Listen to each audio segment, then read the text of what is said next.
Hello. घरे पहुँच गईल? बस अब इन्हें पहुँचे थी। एक कॉल और मैसेज करके बोल देता ना। वो कहा ना, आदत ना हमें सब का। तो आदत डाल ल। अच्छा बेबी सॉरी, अब हम कह दे कॉल। हाँ ये भइल ना बात। वैसे अच्छा लगल हमके। का अच्छा लागल? अच्छा लागेला हमरा कि तू हमारा पे हक जतावे लो।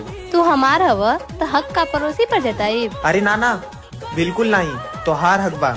अच्छा ये सब छोड़, कुछ खैला तू? मम्मी घरे ना ही और हमें खाना भी बनावा ना वाला। वीडियो कॉल करा, हम सिखावत है खाना कैसे बनावल जाला। अरे कौनो बात ना, तू थक गया लोबू ना, आराम करा, हम बाहर से कुछ ले ले। हाँ ठीक बा ठीक बा। कुछ कहला का तू? नहीं हम तो कुछ ना कहनी है। अच्छा हमके लगला आई लव यू बोलला तू। I love you. हाँ तो हमके बोला के परेला, तू खुद से ना बोल सकेला। हम तो उसे बहुत प्यार करीला जान। हमारे सोना